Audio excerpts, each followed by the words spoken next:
Okay, folks. Well, we're kicking off the first day of June and quarantine.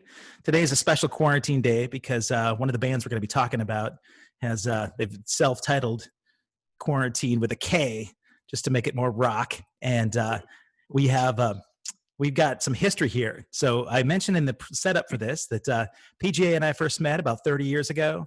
He was out on tour with the band Trixter and a band that I was in Montana with. We did some shows together in Idaho Falls, Idaho. And we've got a lot of stuff to catch up between 30 years and now. So with no further ado, all the way from New Jersey, got PJ Farley. Thanks for being here, buddy. Just like that, Oregon and New Jersey. Boom. Boom. We're zooming.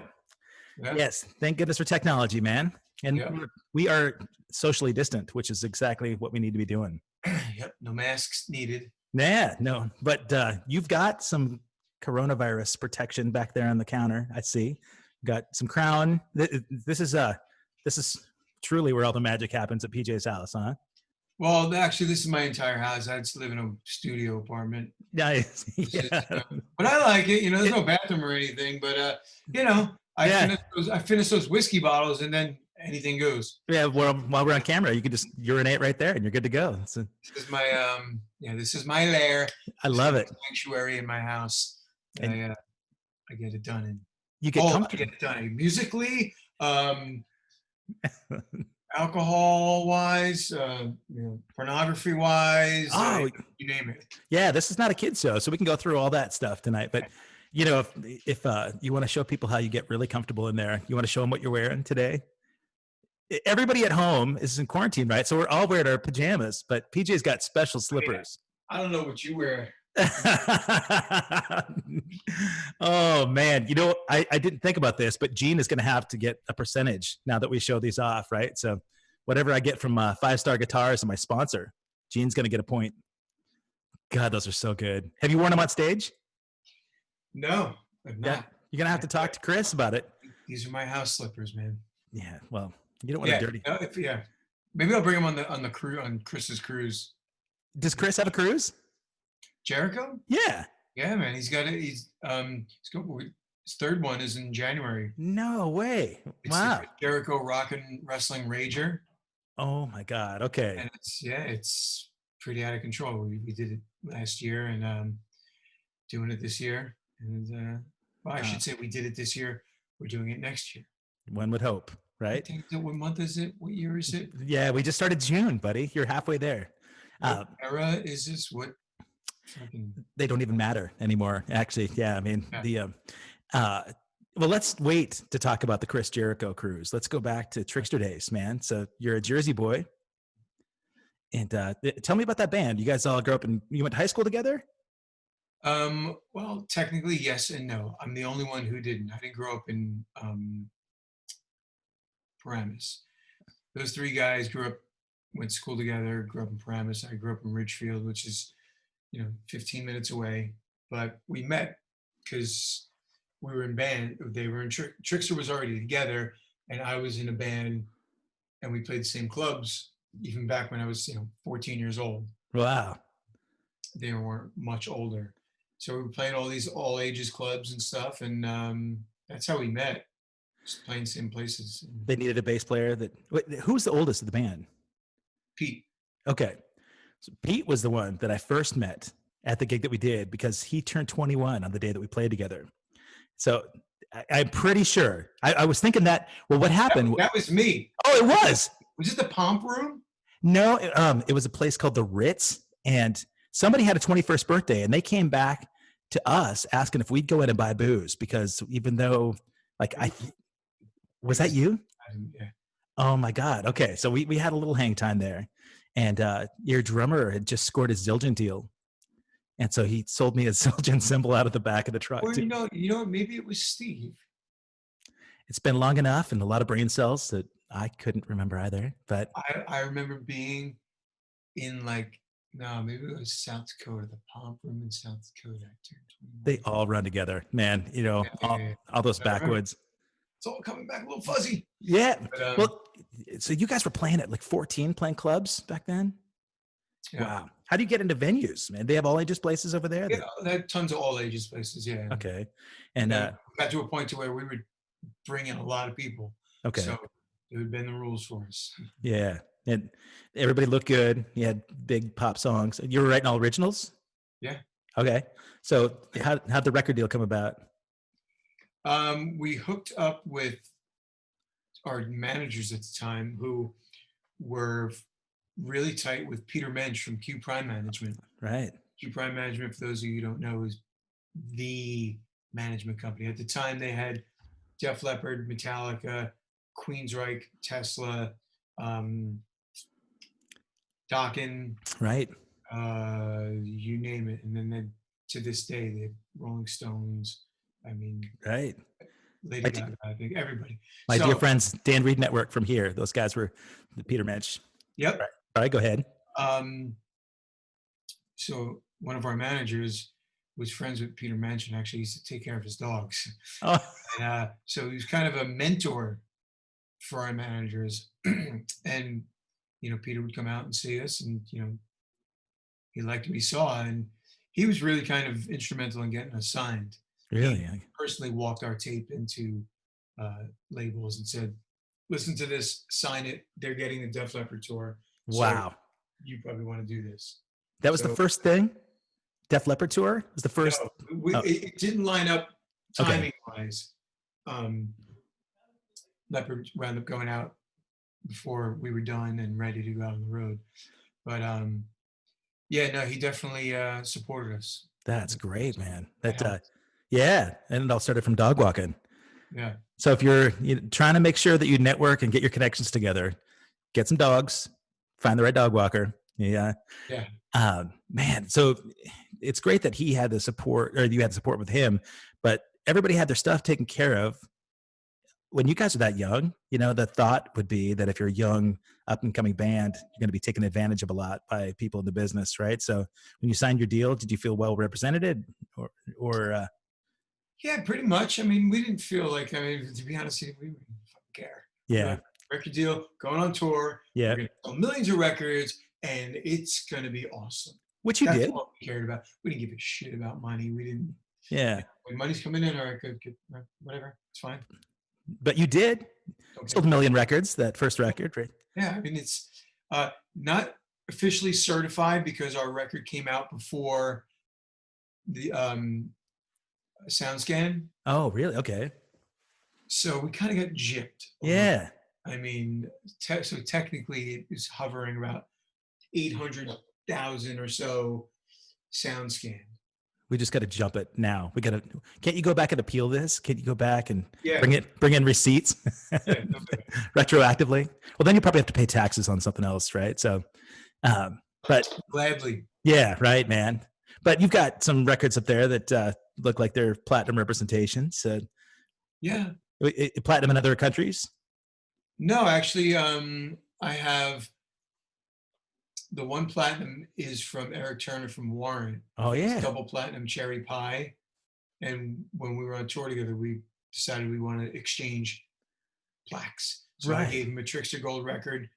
And he's like, no, I don't want my name on it. He's like, I want yours. And I'll give you mine. Wow. So that one says Eric Turner, and mine says his got on his wall, PJ Farley, Trixter gold record. That is awesome, man. He's a good dude. We talked not that long ago about putting together a MySpace page for him after MySpace was gone, but they came back. You know what? I love him to death, but he was never great with good ideas. Yeah. But he's got a winery, right, in Temecula. He's doing well with his vineyards, I think. I don't know if he's still doing that anymore. Oh. He moved to Texas now. Oh, okay. So, I mean, he was down in Southern California near the South Coast winery, something like that. Yeah. So he had that wine and everything, and which was great. Right. I bought it by the case a couple of times. But yeah, he's in Texas now. God, you guys actually, I remember you partnered up. I saw that tour, Warrant Trixter Firehouse. You came through Montana and Bozeman, Montana. I worked with Mike Foster back there on his drum kit when he was doing the Firehouse tour. But so you were touring, like nobody at that point was even 21. So you guys were underage. But doing everything that you want to do as a rock star. Yeah, I think actually I think 19 on that tour. Oh my God, man. What fun. There's probably a PJ Farley book out there that has all the dirty stories, huh? It could be. Yeah. Yeah. Well, you got kids now. So we're going to leave all that stuff behind. Yeah, save the But book. yeah. Well, no, so Trickster toured around for a while. Like, we don't have to go into the whole like sort of archive, but when you and I caught back up again, you probably don't remember, it was during a NAMM show. We were at the Rainbow. And I think it was just casual, kind of kicking around downstairs. And you were talking about having just started playing with Lita Ford, and you'd also done the 40-foot Ringo thing at that same time. It was before you came out with your solo record. 40-foot Ringo was well before that. I was. Yeah, that was God. 2001, 2002. Okay. You know, and that may have been pretty close. A lot of bands. Yeah, I know. Well, Well, so during the record deal with Trixter, is that what brought you out to LA? Is that what got you out of Jersey? when we were talking, No. I'm just trying to like because I think you had moved to LA at some point, and I didn't know if it was like post Trixter when you decided to throw your hat in the ring in that scene. What brought you to LA from Jersey? I'm just always I frequent LA. So you weren't living there. I do a lot of work out there, and so I'm usually, in a normal year, I'm out there 2, maybe 3 times a year, playing or recording or doing other stuff. There's been times where I've lived out there recording, where it's like we're doing 3 months, we're gonna do a record, so get a hotel for 3 months and set up shop. So Jersey stayed home then. That's been okay, cool. We always lived here. Family's all there, and Yep. and you've got a couple of kiddos too, right? Is that right? So it's nice to be able to be around family if you're raising a fam. And LA is probably not the greatest place for that. Yeah, I mean, this is a good home base. I base that here, and then I bounce around. Yeah, that's cool. So I guess if like post Trixter, what was the next step for you? Did you guys take a hiatus, or I didn't really hear much about the band? So I mean, well, I guess first hiatus between we wrapped it up 96, 97 maybe, and then picked it back up in 2008. Wow. Excuse me. I joined Raw, which was kind of an active rock metal band. Okay. Metal, but it's really just a hard rock band. But it came out in a new metal kind of era, 2002. Okay. And we were on Universal Records, and pretty, fairly successful. Like, we did a lot of touring, with all the, actually we were out there and we had bands like Shinedown, Breaking Benjamins, and Seether. All these bands were opening for us, and and then it flipped. Yeah, well, But so we were doing that whole circuit, and really still in that band. Actually, we just kind of reconnected this year. We did Shiprocked this year. Okay. And we're in the middle of doing a new record, so that's going to come out at the end of the year. And so I did that for solid probably 5-6 years. And I don't mean to interrupt you, but you said you joined that band. One thing that I do know about you, and just kind of see in the way that you move through the industry, you've got that kind of personality type that you just resonate well with people. You seem like an easy hang. Did that gig come about? It's not like you just join a band, get a record deal, but was this somebody that recommended you for the gig, or was it kind of a word of mouth thing that said, hey, this band needs a bass player? Yeah, it was actually a mutual friend of mine and the singer Sahaj.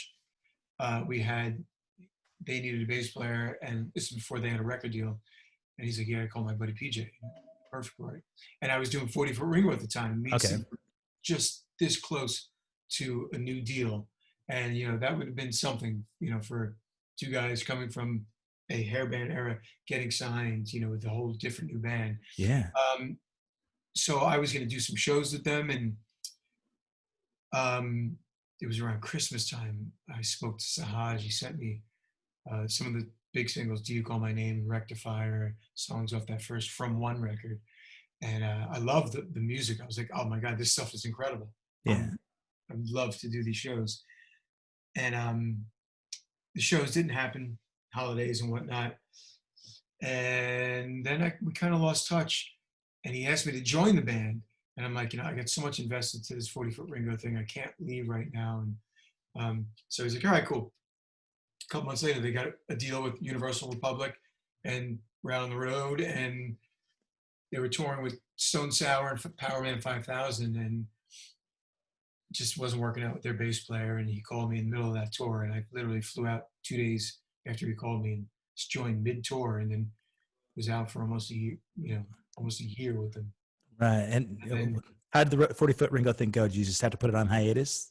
I did both. No, Okay. I did both for a while, and then 40-foot Ringo morphed into Stereo Fallout.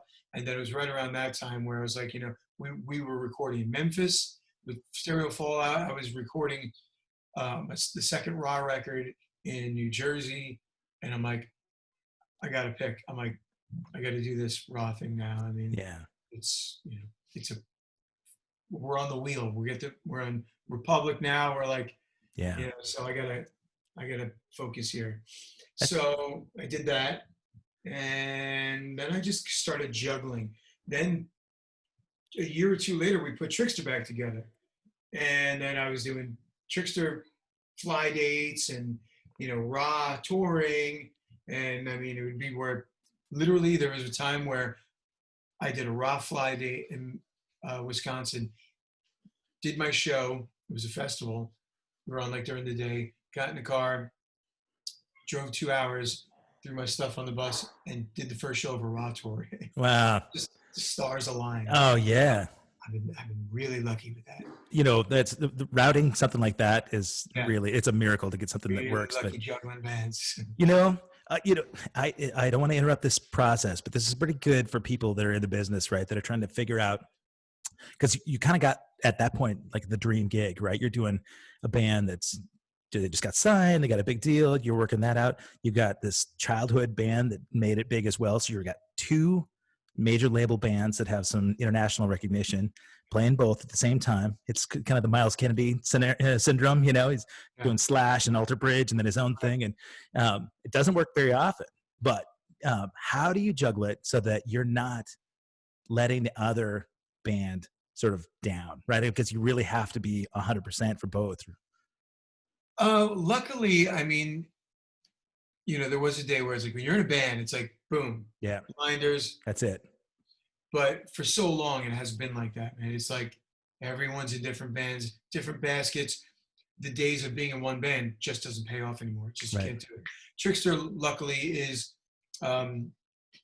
we can work at our own leisure. We pick and choose. We get offers. We go, we'll do that show. We would do that show, and we'll do that show. So it's not a real, we're not like burning the candle both ends with Trixter. So Swiss cheese calendar kind of works to my benefit. That being said, my calendar isn't Swiss cheese. It's packed. Blocks. And then while I was doing Trixter and Raw, then boom, all of a sudden add Lita Ford into the mix. Right. How'd that come about? A good friend of mine and Lita's, Danny Stanton, a New York guy that I know, had called me. Lita was going to Europe to do some festivals and needed a bass player. And she had Bumblefoot in the band, the guitar player. Wow. Amazing. And it was another thing. It was like I got a call sitting down at dinner on my birthday with my family, which, by the way, it's my birthday. My birthday is June 8th. My wife's birthday is June 8th, and her parents' wedding anniversary is June 8th, and her brother's birthday is June 8th. Oh man! Well, happy 1 week. Just sit down for this epic, birthday, and I get a call. I'm like, I got to take this. Right? Did you know? Oh, this is Ron that calls you. Right. Lita needs a bass player. All right, I got to fly down to her house in 2 days, learn 15 songs, and then pretty much fly out to California for a couple shows, and then to Europe for a month. All right. Happy birthday to you. Yeah. I got to learn 15 songs and fly to Lita's house. Right. So, yeah, that's how that went. It was basically Awesome. that shit happens like that. Yeah. So you gotta, that's the one thing I pride you. Look, you can get anyone to play bass and play bass well and play songs. That's not even half the battle. You got to be able to pick up songs quick, Yep. show up to a rehearsal studio, stage ready, background vocals, comfortable. Don't be looking at charts. Right. Learn your shit before you get somewhere, and Yeah. you'll get the gig. And then not only that, but you'll be more comfortable the minute you walk into. You're like, I got this. Let's go Yeah. play. Not like, hold on a second. Let me look Right. at, I mean, because again, I I'm a competent bass player. I Right. can play any gig that I would want, but there are a million people that can play in gigs that I would want. You got to have something else to offer. Luckily I sing, so that's good, but it's more than that. It's like you got to learn shit quick. You got to be fully prepared, and flexible. And, you know, the flexibility part of it, there is the other thing too. And my kid's 21, wants to go to LA. He's a killer drummer, great rapper. I told him, you've got all the chops to be able to pull off any rock gig out there, but the hang is so important. And somebody like Lita, she's gone through so many professional musicians. And if you're not an easy hang where you can get on a bus for a month, then there's no way you're going to keep the gig, right? So you got to be the guy. And obviously, you got the hang because you're getting the recommendations from all these people. So if you didn't have the attitude and personality that's not only going to be able to pick the music up, but you're going to be able to roll with whatever, Yeah, then I also got lucky being that I had all of that experience, you know, touring and being in business with Trixter, yeah, that I didn't have some of that, you know, some guys that go out for auditions or get bands, they got, maybe there's some resentment because they haven't gotten that gig before, right, or the dream gig yet, or some bitterness or some anxiety or some, hesitation and skepticism, sure, all that shit. I come into it with, let's have fun with yeah, music. you know, I that's had a cool. situation. So I got lucky that I've kind of been through the ringer already, so I don't have all that anxiety, resentment, bitterness, and, you know, Is that luck? uh, I know what to look out for. I know what red flags, Yeah, so I'm not coming into the situation, you know, going, I haven't got my check yet. Can we right, talk? right, Or, yeah, petty bullshit. yeah. You know, it's good that you bring up the check thing. It's funny. Not a lot of conversations happen about money. When a gig like that comes up, I love when an artist or somebody that represents the artist is pretty upfront about what to expect so that I'm not speculating. It's one Yeah. thing I really have a hard time with, especially, you got a family, you got kids at home. If you don't know how much you're going to be making, it's really tough to feel completely zen about a gig. Did you know what to expect going in? Oh yeah. Yeah. Cool. Right on. Yeah. Was Bobby playing drums at that point? No, no, Okay. this is almost 4 years before Bobby. So I Yep. was in from like 2009 to just about 2012. Okay. Okay. Wicked, wicked Yeah, drummer. I mean, most people, most drummers out there obviously know who Bobby Rock is, but yeah, I haven't seen Lita play with you. I thought, man, what a killer rhythm section. I bet it was a hell of a lot of fun playing with him. yeah. We had Dennis Leaflang in the beginning, who plays with Bumblefoot. Oh, right on. Yeah, great drummer. Uh, and a lot of the first year of touring was like a lot of just European stuff and spot fly dates in the U.S. And it was we didn't really do many long runs when I was in the band. She was really still new to coming back and doing gigs. She did her first gig back in years the same day Trixter did. We both Really? played Rocklahoma on the Okay. same day. It was our first gig in 13 years, and it was her first gig in like probably 15 years or something Wow. like that. Did you guys Or meet up something. then? What's that? Did you guys meet up then? No, I didn't see her that day at all. Had you met her before you got the audition for the call for the gig? One time I met her at Irvine Meadows at a Okay. Metallica show, like briefly. That was Okay. it. Yeah. I would think that having met her with a little bit of time to sit down would help.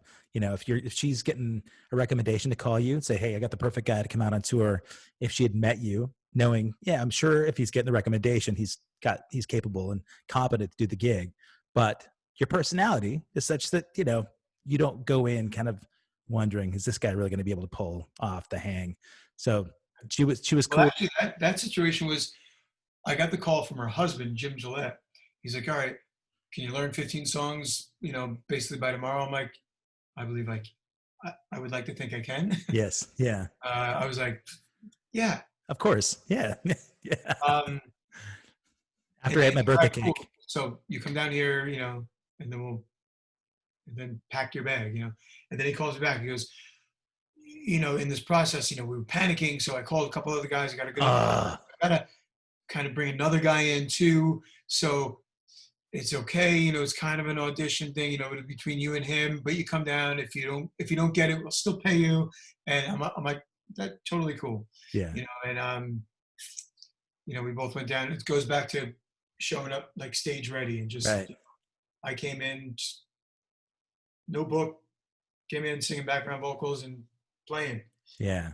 And I think the other guy was he's a great player too. Sure. Really was, but yeah, maybe it just wasn't. And if I say not as prepared, it might have been like maybe this much. Sure. Not as prepared. I mean, the guy was a great player. Full band? What's that? Was full band at the audition? Yeah. Okay. And how many tunes did you play right off the bat with them? I don't know, man. We did like, it was funny though, because I came in and the band was playing already. Okay. And I walk into the rehearsal room in the back house of Lita's house, and they just kept playing. I just plugged in and jumped in. Not even hi, how you doing? But I just walked in and started fucking playing. Yeah. Bag and got in, and I was in it before even said hello. That's and we were so playing, good. Like, rare stuff like Black Widow. Black Widow. Yeah. Cave. And some like Blueberry. Oh yeah, man. And I'm like, all right, cool. And then the other guy comes in and I hear him doing like Kiss Me Deadly. I'm like, well, that's not fair. Right, yeah. The deep cuts, but I'm like, oh, all good. But the band voted me in, and but God, that's great, man. I love these stories. Jennifer Batten and I were talking about her Michael Jackson audition, so she shows up with a camera, right? There's no, she doesn't get to rock with Michael, right? So playing to a camera, but trying to get the vibe, especially as a bass player, man, rhythm section, you want to feel something, right? You can't really dig in playing, just instrumentally with a, maybe a backing track and a camera. Yeah. But I can picture you rolling in with the rest of the band playing, because I'm sure she got the big smile on her face as you jumped right into the deep cuts. And then if you're singing backups, right, you pretty much, you got the ace in. You were singing tons of harmonies back in Trixter too, right? That's always been a thing for you. Mm-hmm. And then, your solo stuff, man. I mean, that's you singing lead, right? Those are your songs. Mm-hmm. Okay, so that's maybe something we talk about, but this whole time as you're going from gig to gig to gig, you're also still writing your own music and kind of being creative on your own self. Yep. That it probably helps, kind of like you feel like you've seen Hired Gun, the documentary, right? Yeah. All right. I just like you, I mean, I'm sure like a bunch of those guys, your bros in the movie and in mine too. And it's kind of hard to watch, right? There's no surprises for anybody that's been in the business.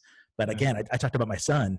I took him to go see it and he's like, Dad, why do you have me watch this stuff, man? This is so depressing, but I told him a Spinal Tap. It is, but it's real. Right. And so it's important. And that typecast thing about being a sideman, if you're playing, the guy, you're, a member of Trixter, but you're, Lita's bass player, you're a side guy that gets the recommendations for Raw and Lita and all these other gigs, you might get sort of that reputation that, yeah, he's a utility guy, right? You can just bring him in and have him be a cog in the wheel. But it's great, man, that you're being productive and writing your own stuff so that you can feel like, man, I've got a piece of this that's all mine, right? Right. Yeah. Yeah, I mean, it's just, it's been, everyone's different. Some people are just fine just going from gig to gig and just being that utility guy,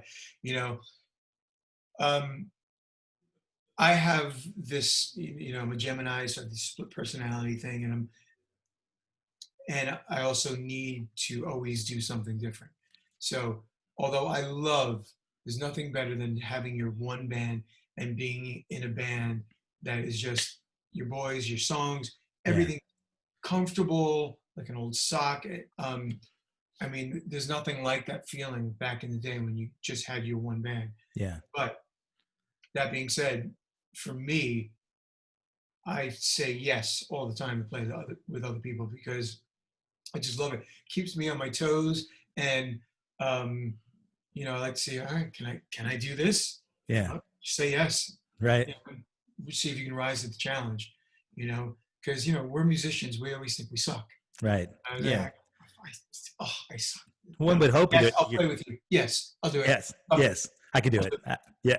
Even though I suck, I'm going to do it. Yeah. Well, because you'll suck less than the other guy, Yeah. So that. I'm going to prove to myself, if they don't say I suck, then I can sleep tonight. That's right, man. Until tomorrow when I wake up and I think I suck again, then I have to go play with someone else to reassure me. God.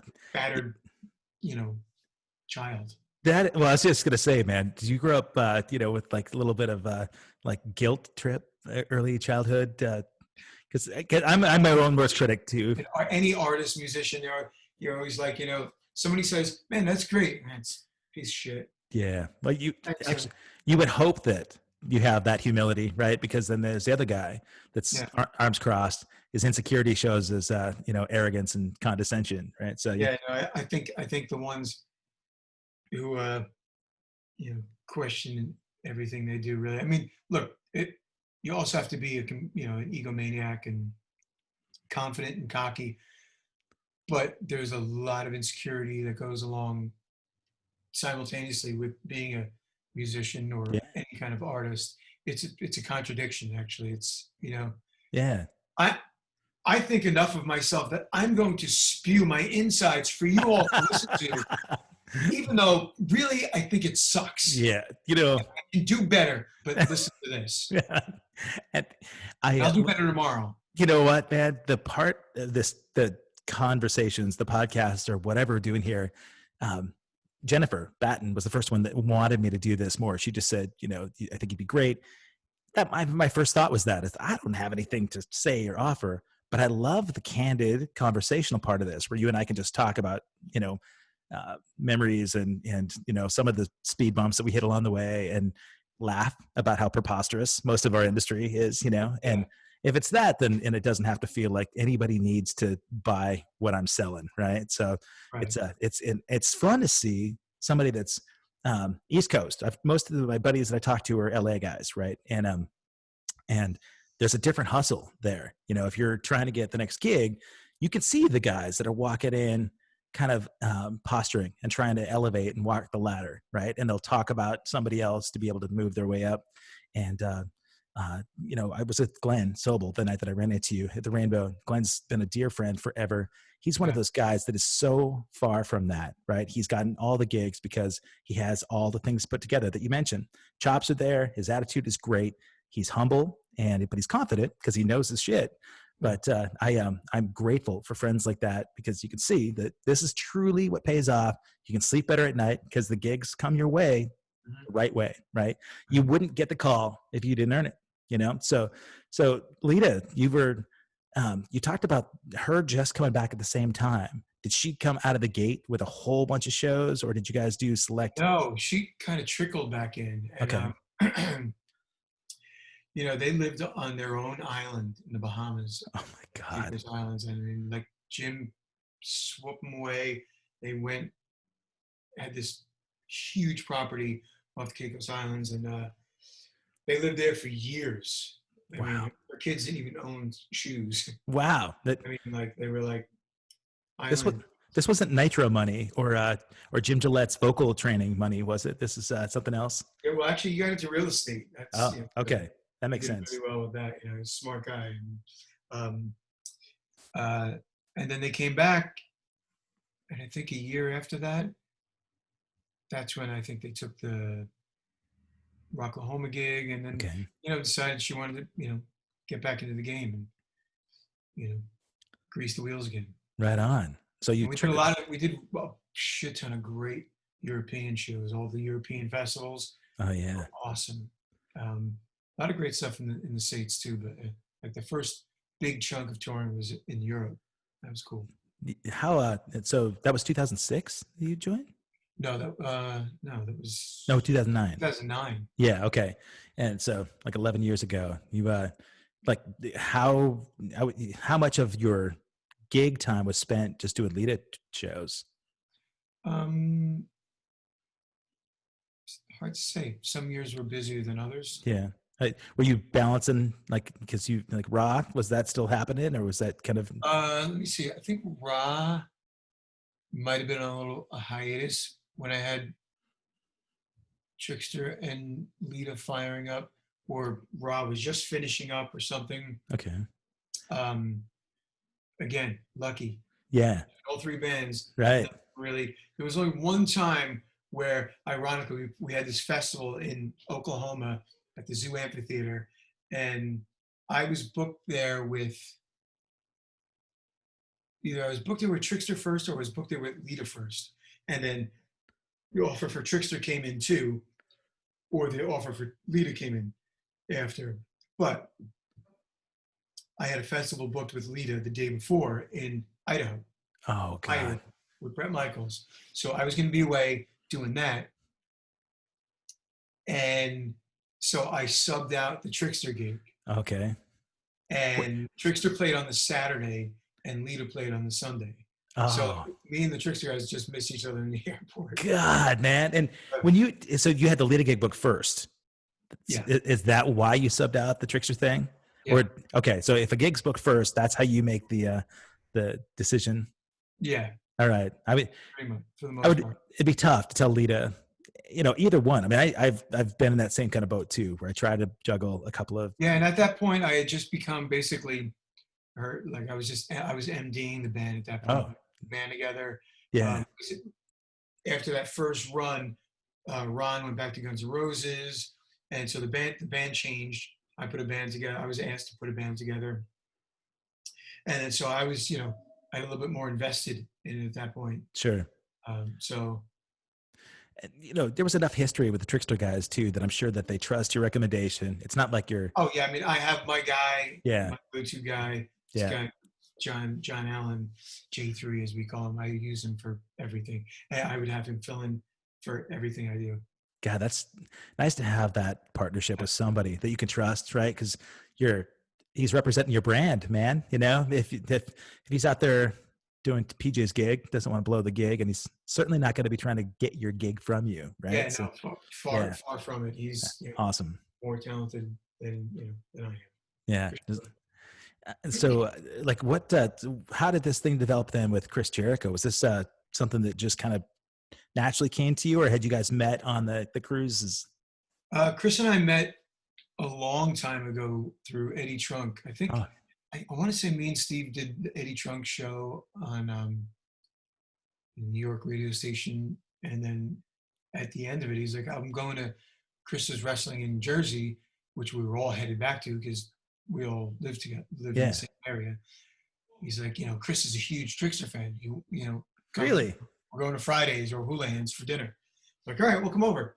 So we met that day, and he was like, his favorite record is our second record here, and he's a huge. I mean, if you know Chris, he's a huge music buff. He's like, well, yeah, he could stump the trunk.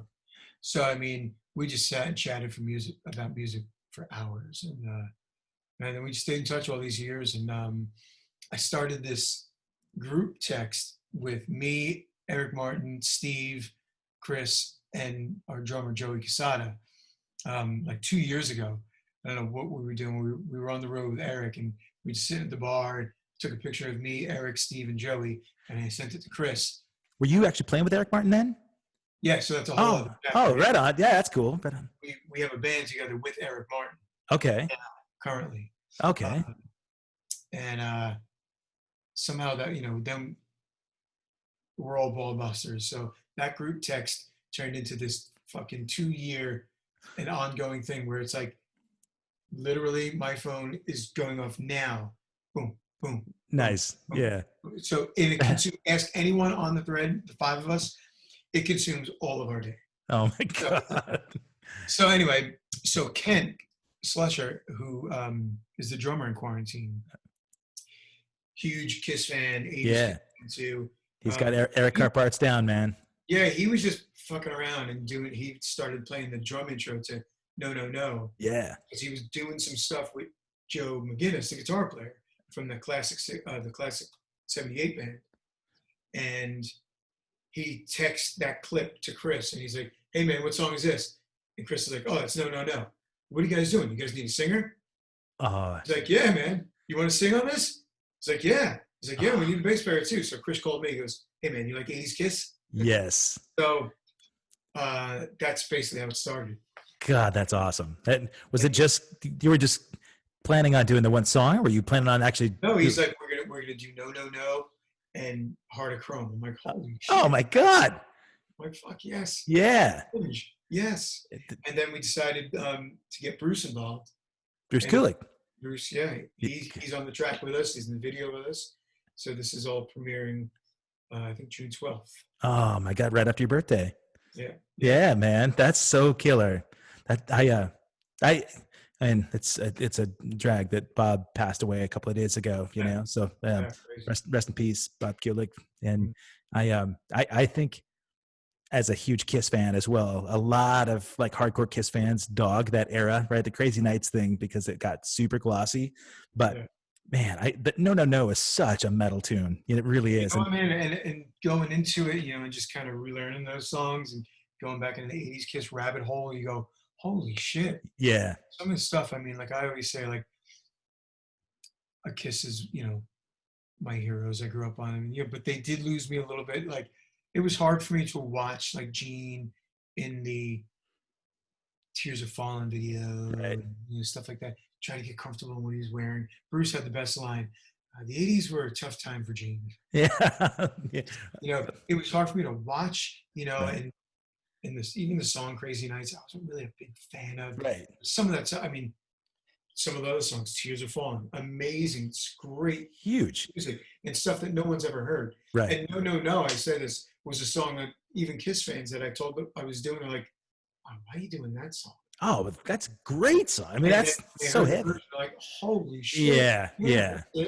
It was even Gene and Paul love it. And really they've checked it out. They did it, and funny because we had already, by the time we finished No No No, we had already tracked at least the drums and bass for Heart of Chrome and sent it to Bruce, and he's like, "Yeah, I'm in." And we'd finished No No No to Gene, and Gene unknowingly sent it to Bruce, going, "Check this out." Oh no way! Bruce was like, "Dude, I already heard it. I'm on the next one." Yeah, that's awesome. That was pretty cool. That says a lot about Gene, right? Because Gene's awesome. Well, I'd seen them do that, right? Eric Carr was, my favorite drummer growing up, right? And I remember seeing them do that song, and it just didn't sound right live, man. And maybe it was tough song, man. Tough song. Yeah, big time, man. I can't wait to see you guys play this thing live. But it's ripping. And your guitarist that you were talking about, what's his name? Joe McGinnis. Yeah, wicked player. Have you heard of the band, the Classic '78? I haven't, no, but I'll scope. So it's basically a band. It's a band, but they're very kind of mysterious. They don't do shows. They recorded a record of all original music. Okay. That's meant to sound just like Kiss in '78. Right. The voices are uncanny. It's like the unreleased demos of Dress to Kill or something like that. That's wow. So it's unbelievable. If you're a Kiss fan, you got to listen to it. Right on, man. Well, and ironically, his favorite guitar player is Bruce Kulick. Oh, that's cool. Had he met Bruce before? Yeah.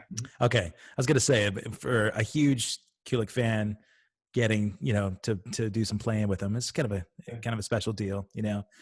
Bruce seems to really get involved in really cool independent stuff. I've got a friend, Marina V, down in LA, that she's this beautiful Russian pianist and keyboardist that kind of reminds me of Tori Amos. And Bruce worked with her and her husband on this project that I never would have pictured that pairing, but I mean, of course he's played everything under the sun, but I love that he will take a shot with independent and up and coming artists just because he loves the music, Yeah. Well, yeah. That's cool. Yeah. So what's next then for Quarantine, man? You talked about Chris's cruise. Uh-huh. All right. So if you'd met years ago, Trunk introduced you guys, and but you hadn't started playing together. So was Trixter doing the cruise, or how did you guys? Were you just guests on the cruise? Actually, Steve and I, when we're home, we're in a band called Rubik's Cube, which is an '80s tribute band. Nice. It's like a corporate event, kind of private party. Moneymaker. Yeah, it's costumes. It's like a Broadway show for an '80s band. It's great. So Chris hires that band to do his. Do you have this thing down? Yeah, we get the wigs, the costumes, everything. Do you do flock? Do you do some flock tunes? Oh, it's good luck. Oh yeah, well, Oh yeah, we do Flock Seagulls. Oh yeah. Yeah. And we do everything from Devo to Twisted Sister and Bon Jovi and. Oh yeah, man. Everything, yeah. That's great moneymaker gig. Yeah. Next time I'm out there, when Rubik's Cube is playing, I'd love to come in, hop in. Yeah, we do. I mean, I would say about 10% of our shows are public events, like maybe a casino here or there, or some some of theaters or something like that. But it's cool. Corporate money's solid. So you got Rubik's Cube to play on the Jericho Cruise. Really? All right, that's cool. And that was like his recommendation to get you on, or did you have an agency that kind of put you together with that? No, he wanted us to do it. All right, cool. All right, so you're hanging on the cruise, and I've done the '80s cruise, and certainly seen the Monsters of Rock cruise and that kind of thing. Is it similar vibe? But he's got the wrestling bent to it as well. Yeah, I mean it's a lot more wrestling. I mean, there's some bands on it. He's got like Striper on it, this coming one. Okay. On it. I'm not sure who else yet. But so it's gonna be fun. Yeah, man. And so this January. And they do like the AEW goes live from the ship. So they do every Wednesday night on TNT. Okay. And TNT goes live from the ship. Man, I've got a bunch of wrestling fan buddies that I just saw chime in here on. So Andrew Shaner, I know you're watching this right now. He's a hardcore wrestling guy. So I'm sure he's probably been on the cruise and watched you do your thing. But yeah. I wish I knew more about wrestling. I knew about Chris and his history, and then Fozzy, and his foray into music. But he's legit. He's not just somebody that likes music, but the guy could sing his ass off. He's an all-in kind of guy. Doesn't matter what he does. Like Kuarantine, for instance. Yeah. This was like all these people are just putting together like little videos and just posting them on Instagram and stuff. Chris is like, he's got his team behind it. We debuted on spinmagazine.com. We got radio ads. We got T-shirts. This is like, it's go big or go home with him. That's music. Boom. He's got, chart topping active rock radio songs. I mean, he's got sold out tours, What? He's, with Fozzy. Yeah. I mean, oh no, I thought you meant like Quarantine. I thought you were already booking tours. And all right. Yeah. Yeah. Yep. Well, so what's the plan? Do you guys have conversations? No, we don't have any plans yet, but I mean, it's not out of the question. Yeah. Probably, novelty stuff, but. Are you going to play on the cruise with that band? I don't know. I mean, really, put together like an '80s Kiss set. Bring two other guys. So. Yeah. Well, I'm sure your homies in Quarantine would be willing to hop the cruise. Well, our drummer, he's Luke Bryan's drummer, so it depends on if he's working. Because great drummer. That's a pretty big gig. Yeah. Is he in Nashville? Yeah. Yeah. And I was going to say, anybody that's in Jersey in January would jump at the chance of getting out of Jersey in January to go to the cruise. Are you going out of Florida to like Bahamas and Caribbean? Yep. All right. Yeah. We were supposed to do that a couple months ago as well, with Flock, and we are booked for the 21 cruise. We'll see if that actually happens. But you were just on one in January, so just prior to the pandemic's like kind of kicking cruises butts, right? Oh, yeah, I did too. I did Jericho's cruise January, I think 19th to the 24th. Was home for like 4 days, and then I did Shiprocked with Ra on February 1st. Oh wow! Oh so yeah. This year came off. I came out swinging this year. Yeah. I was all over God's creation up until like the first week of March, and all of a sudden, boom! Yeah. And luckily, didn't even get the sniffles. So God. Knock on wood. Yeah, man. Dude, knock on wood. We weren't able to do the 80s cruise, but I did talk to people that came back. Of course, that, some band members the entire band got it, you know, and it's a little spooky, but thankfully they recovered. But, you know, I try to keep things pretty light, but everybody that's in our business right now has had to kind of like learn to adjust. So we hadn't talked much about family for you. Is it at least a blessing you get to be home with your wife and kids and have some time just not focused on being out on the road? Yeah, well, I mean, it is. I mean, luckily, the way that my travel, and gig scenario is set up, which, you know, I'm not on a bus for 8 months at a time anymore. Um, I go away for maybe 4 days max at Yeah. a time. You know, when I'm doing fly dates, I'm 2, 3 days in and out. And then luckily enough, I'm home during the week. I can watch the kids and do the stuff. But I mean, even when I'm home, I'm gigging too, whether it's Rubik's Cube, Right. traveling, driving and whatnot, I mean, and I'm always busy. So, I mean, the fact that I literally can't go anywhere, it's been great. And I've actually been extremely productive. Yeah. What are you working on? Just everything, man, just getting into different, areas of music and studying music and production and, finishing my new solo record. Oh, right That on. is just about done. Um, I doing saw you quarantine. drumming. Yeah, I saw some sessions that you were doing on some playing. So you're playing everything on the record? Yeah. Yeah. Okay. Actually, this record, my first record, I played everything. Okay.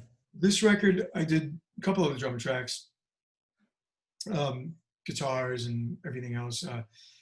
But on the first record, I did it all myself just because I had to. The way I was recording, it was just like I want to lay the song down, and I don't feel like bothering anyone, calling anyone to, hey man, learn the song or pay anybody, or Yeah. I can get by. I'm not playing YYZ. Right. I can lay Yeah. that all day long. Yep. Yeah. I'm a simpleton. And guitar parts too. I play guitar. I don't say I'm a guitarist. I can sing. I don't say I'm a singer. Like, I'm a jack of all trades, master of none. Sure. I know what I hear and I can play what I hear. That's great. And I can make music. Yeah.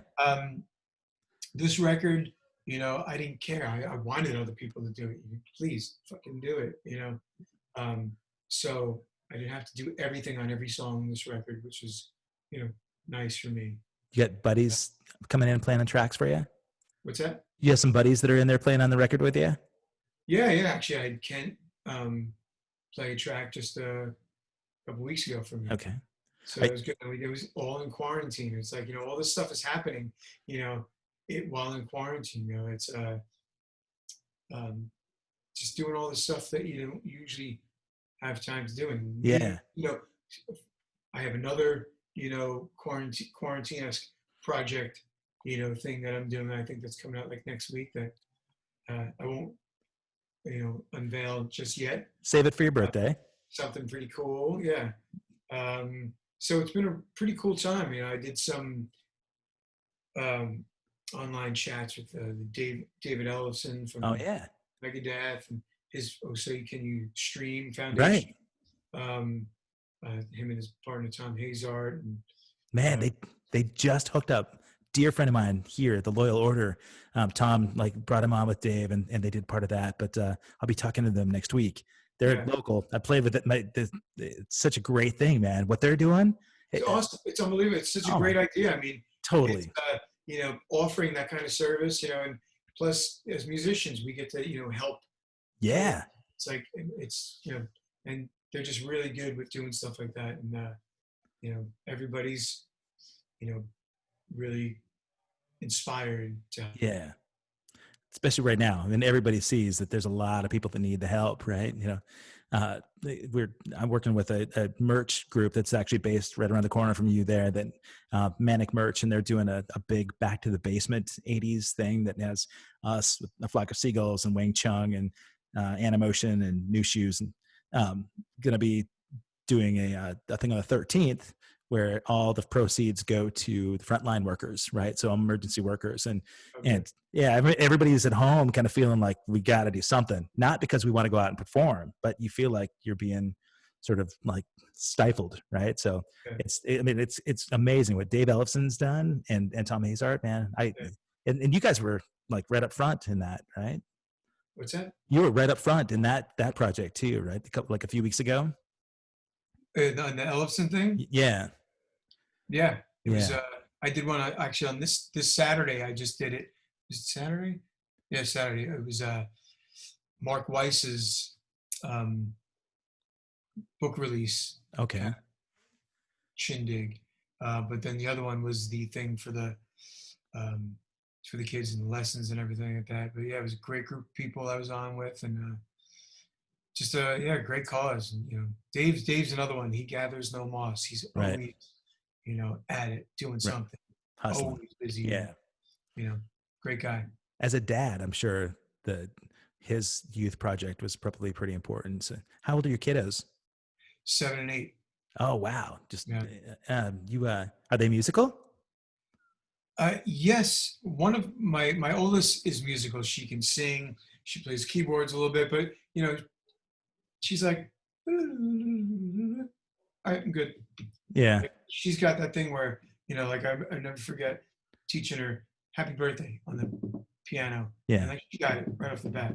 And then she's like singing and playing the notes. I'm like, oh, she's got it. That's awesome. She's just like, I'm not gonna sit here and play all day. I know how to do that.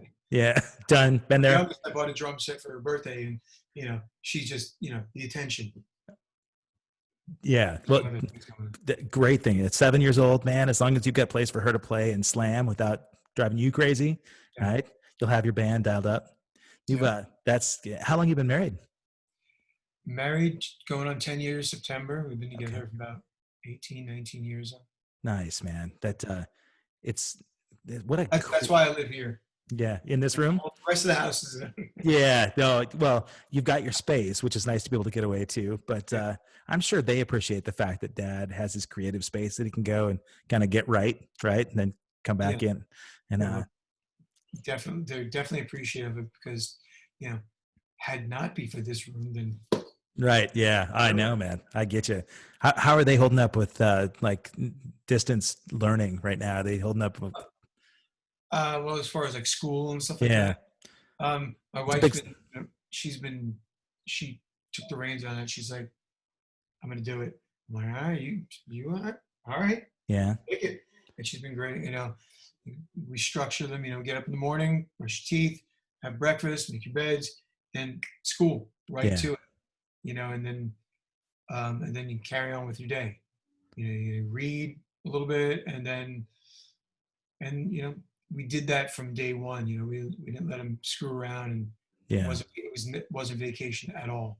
That's at first it was just 2 weeks. Yeah. So, all right, let's not. It was spring break time, right? Yeah. My youngest is graduating this week from high school. And it started off in spring break that just turned into a few months, right? And so, yeah, they kind of let off the gas actually the senior year, the teachers, and then they just said just turn in projects and it's pass fail, that's it. But at 7 and 8, man, I mean that's social time, right? These guys are they're missing. We have our immediate next door neighbors. They have 3 little girls right just around the same age, and just like everyone's got that neighbor that it's like, all right, we're in it together. If I'm going down, you're going down, and vice versa. That. So it's like, boom, the garage doors go open, the chairs come out, the red Solo cups come out, the kids are on their bikes, we go out the back, they're on the swings, or now the pool's open, I got the pool, so that's cool. It hasn't been just cooped up, right? Going nuts, and the weather is just starting to break here in Jersey. It's been shit. Has it? It's been cold, it's been gray, it's been tough, and I got to run my one kid, I got an indoor cat and a puppy. My oldest is the indoor cat. She doesn't want to go out. She's rainy day. She's like, yay. Yeah. My other one's a puppy. It's pouring rain. I go to the park. Take me out. I got to run. So I got to go out either way. Yeah. You're out. But good for you though. Yeah. So now it's just starting to get nice now. So and what that's like. You're in Oregon. You know what it's like. Oh my God, man. But it's been really warm and sunny here, unseasonably early. And man, in Oregon, like I was saying, we were supposed to go do that cruise, and I couldn't wait to get out of rainy Oregon so we could go to the Bahamas, but it'll When happen. was that? When were you supposed to do that? The last of February, first part of March, like the last, that I guess February 28th through March 5th or something, But sorry. Speaking of puppy, Ooh, let the dogs out. that's right. Yeah, but who knows? I mean, we had I think 60 cancellations over the next 14 months. Right? We were supposed to do a lot of touring, and there's a heavy tour segment that we have from like July to September that it's almost nonstop. We go out and there's a package deal with a bunch of bands from the 80s, and it's called Lost 80s Live, and that is I think that's 25 or 30 shows or something like that are pretty contiguous. And is it still on? No, that's not happening. And they just added a couple of dates, like on Catalina, was supposed to do something in August, or Labor Day weekend actually, and then something in Midwest that just popped up in August this week, and it's hard to imagine them really coming through. I know that depending on the venue, what size venues and stuff, it's like say some of the mid-level clubs and theaters maybe could open. Like obviously Live Nation, nothing. At age they shut everything. Everything's done. Stadium or arenas, sheds. Nothing like that's happening. Some of the independent stuff, I'm surprised that they're going to try and go for it because it's risky, but they're selling tickets, and I think the Catalina thing is. People want to go, man. People want to go. Yeah. If you're like me, you're kind of jonesing for some live shows coming up, but that's where this came from. Honestly, the conversation thing was catching up with our guitarist from the band when we knew we're just going to plan for the worst and hope for the best, and hopefully, just kind of commiserate. But it's been a blast, man, because we're all experiencing the same kind of stuff, so when you talk about it truly being all in it together, I think I love hearing that you found ways to be productive at home, and we're all finding different things. Like you found this, and we found each other. It's like right, we're distant, but we're connecting more than It's ironic because we're distant now, and everyone's finding ways to connect virtually more so. Right. And usually when we're not social distancing, we're less connected. Absolutely. Because when we're able to do anything, we're just this. There you go. Yep. Yeah. And we're disconnected. But now we're social distancing and we're more connected. I love that. Yeah. I mean, if you could find ways to be that way, because there are enough people that are freaking out about what's going on there's enough negative stuff happening in the rest of the world that this is kind of like a little escape, so I'm enjoying it, man. And I think I'm hopeful that I get to come out and catch you doing Quarantine on the road. And you said you got a new project that you're going to announce next week. Yeah. Okay. I think next week. So what I'll do is I'll make sure that I post some links to some of this stuff when I archive this on my page, and then as you hit your birthday next week, whenever you make your announcement, let me know, and I'll share this with people so we can kind of spread the word on whatever you got going on. But I'm also gonna embed the no clip because it's so badass, man. It's cool. I hope to see you do that thing live. It'd be fun. I hope to play it live. It's fun as shit. Yeah, man. Well, before January, it'd be great to be able to see you. And man, well, PJ, dude, I appreciate you being here, man. Thanks, man. I appreciate you talking to me. Yeah, absolutely, man. I can't wait to hear the new record of yours too. So they can probably find you at pjfarley.net. Is that right? That was the URL. That's my website. It's down now. It's in the construction mode. Once I get artwork and stuff for the new record, I think their new record's going to be out maybe August. Okay. Hoping for the summer. It was supposed to be this month, but everything got pushed back, obviously, and so I'm hoping for maybe end of August, if anything, early September. Okay, cool. But yeah, I'm on Instagram at PJ Farley and Facebook. I have Facebook PJ Farley music page too, because I don't have I have my personal Facebook, but it's full. It's right. 3,000 pending requests. I'm like, I have another page. Yeah. So since you're admin, you can share this if you want to as a watch party on your music page too. If anybody wants to get the behind the scenes on your. I never did a watch party. Never. once we finish up, I think you're tagged in this on your Facebook page. So below the video of our little archive, you can share it wherever you want on a page that you manage, and you can share it to your music page, and Oh, cool. people can see your slippers. And Do my first. yeah, man. Well, that's what I'm here for. I'm here to break your watch party cherry. So Prom. we're going to prom. Is that what you said? Nice. I'm honored, man. My poor kid didn't get to go to prom, so Oh man. Drag. Yeah, but he'll find other ways to get in trouble, right? So, but man, I appreciate this, and I do want to thank 5 Star Guitars. They hooked me up with this great Audix microphone. Trying to do a little pimping for them. 5 Star Guitars, thank you very much.